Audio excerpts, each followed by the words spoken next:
Yeah, he won't practice today, but he'll be there today. How is that?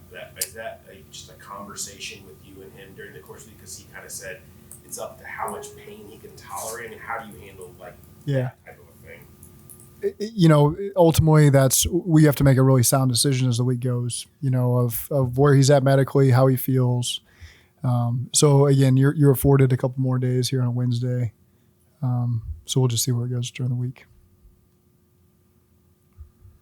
Zach, at what point with Joe do you just say, you're out there and scramble happens, you have to use it, and we got to get you maybe moving a little bit more? At what point do you say you got to let this thing rip?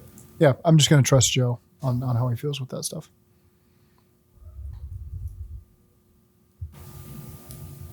What do you think of Josh Dobbs? He's done a really nice job. He's really smart. He's been effective and efficient. He's made some really good plays with his feet.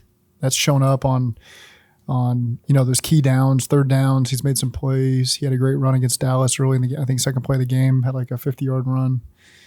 So again, he's been in this offense before, coming from Cleveland. I know he and Drew had been together. So he didn't walk in blind. He walked in with an understanding. He's done a really good job executing, helping move. Always had a lot of respect for him. Him coming in and playing for Tennessee late in the year, and just a short notice.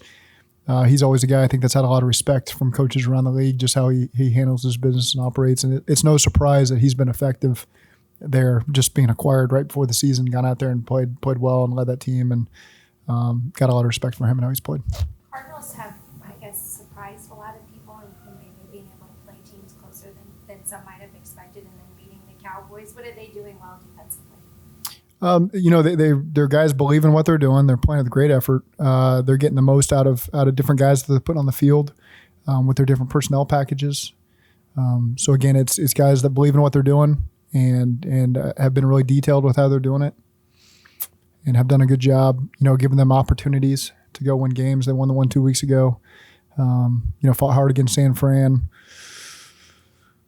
Going through the Rolodex of all the teams that they've played so far. Opened the year with Washington, and then who else was on the tape? Dallas, Giants. Yep, Giants in week 2. So they've done a good job. They've given them leads. I've tried to pull them back. Against San Fran last week, they scored before the half to go down 21-10. Had a great drive, 99-yard drive. That took them down the field after they got a stop on San Fran. So they did a good job. Giving them an opportunity. Go ahead, Jeremy. Okay, I'll go. We just talked to Callie, and he was talking about the fact that you just don't throw out what you're doing midstream, midseason, and install new offense. Well, that being said, what are the conversations on the coaching staff you pitch, Callie, about changing things up enough, or just staying with what you're doing and looking for better execution? Yeah, every week we're just trying to put the best plan possible. Last week is to play against Tennessee. This week it's Arizona. We've done a lot of really good things with this personnel in the past. We know that we've got a great operation in terms of how we prepare, how we practice. We got to find more production, certainly as coaches, in terms of points. And we got a lot of confidence that we get the guys to do it, and they believe in what we're doing, and that we'll get it. We'll get everybody going in the same direction. And it hasn't been a lack of MAs, anything like that. We just got to create more opportunity for ourselves early in game to get some momentum, to help ourselves and help our defense. Is it as simple as executing better on third down? Really, you look at the 2 third downs they got us on early in the game. One was a 0 blitz. They had one more, and we just happened to have a 7-step drop called on their first 0 blitz and 3rd and 2 to 5 in the season. And so that was a great call by them. They got us. We had a deeper play called, and so there wasn't a great opportunity to win the down if you're our players. The other one, they did a nice job in man coverage and fell off right as he was making a throw. A defender fell off. And so those are the 2 third downs we didn't get. The next thing you know, it's 17-3. And then we missed a 3rd down the middle of the field to TB right before the half. And so you really look at 3 plays that you want back. You wanted to do something different. You look at all the 1st and 2nd downs in between. Really good stuff. Had an opportunity to move the ball. We had a 1st and 5. We called a play action pass. Joe got hit. There was a flag for hitting the helmet, and then it was picked up. And that might have been a great opportunity to get 15 yards right there had they left that. And maybe you go score and you're up 10-3. Instead, you punt. down to the 10, you get called for a clip. They get the ball in the 42, and it kind of changes the momentum of the game. So there's key moments like that can happen in the first quarter, the second quarter, that we got to find a better job capitalizing on to create momentum for our whole team. And then who knows, maybe you're snowball from there and score a lot of points and get a lot of turnovers. So again, we just got to play more effective team ball that way.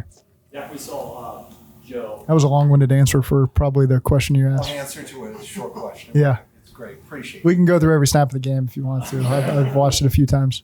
We saw how much Joe Burrow leaned on C.J. Uzomah, Hayden Hurst the last couple of years. It doesn't seem like the tight end has been as involved this year. It's part of that byproduct of, Irv been injured. Yeah, he hasn't played the last 2 weeks. It's hard to involve him.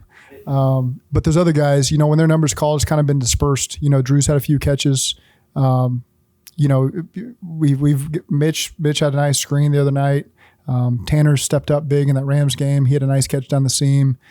He had a great 1st and 10 catch on a pressure out last week. So, it's just you're calling on more guys, with Irv being out. But I think that group, has really done a good job playing to their strengths and trying to utilize them as best we can. I'm not a coach as you are. It's just, with the quick game with Joe trying to get the ball out quicker, it seems like that could be used a little more. I'm just curious, are you looking for more out of that in the offense right now? The tight ends making plays for you guys? I think they just need to make the plays that come to them, and so far they have. Speaking of Irv, do you expect him to be back anytime soon? He'll go today. We'll be smart with how we utilize him in practice early in the week since he's coming off the hamstring. It's his first time going, but I think he's had a good weekend and good player day off yesterday to where we feel good starting to work him in, and we'll see to what capacity that is today. You talked about how you want to clean up the penalties. Yeah. Is that mental? Is it just physical? It's both. It's been both. The pre-snap penalties are completely unacceptable. Okay, those are false starts. Those are guys in the neutral zone. Post-snap unacceptable as well. And in between, it's football. Sometimes you're going to get beat and you're trying to help yourself and grab a guy. Obviously, we don't want that. Our guys are smart. They understand that. That part has been pretty minimal. And so the ones that get you that I think frustrate our players and coaches are the pre-snap and post-snap penalties. And like I mentioned before, it's been a different guy in every one. There hasn't been a repeat offender. And so again, we make a point of emphasis whenever we can. I've got a lot of confidence in our guys to be better as we operate moving forward. With so many secondary set up to take away the big play, how many big plays come from quarterbacks extending plays? It's part of it. It's part of it. Getting us to better calls is part of it. Putting guys in great position versus the defensive calls. So again, it's something that all 11 plus the play caller and offense can participate in, and you just take it upon yourself to what can I do better? And we spend a lot of hours exploring that every week, not just this week, and trying to give our guys the best plan to be able to find the explosives when they're there, whether they're deep or short, and get the ball in the end zone. And however we got to do that, whether it's an 18-play, 90-yard drive or a 2-play, 80-yard, it doesn't matter to me. We just want to get the ball in the end zone. Big focus on third downs, like you were saying, like using Sample in the backfield more on third downs. Do you feel like that's been working? Yeah, he's done a great job in the protection. We've faced some of the best interior players in the league recently. Some of the best D linemen in the league, quite frankly, and we're going to continue to see them. I mean, it's like you think, okay, you can name the names of the guys we played. Okay, they're done. We're past them. And then you look at the next week and it's like, oh, these guys are never ending. So there's a factory somewhere that's just producing these D linemen, and they're coming in all shapes and sizes, and they keep coming at you. And we got a lot of them on our team as well, which is encouraging.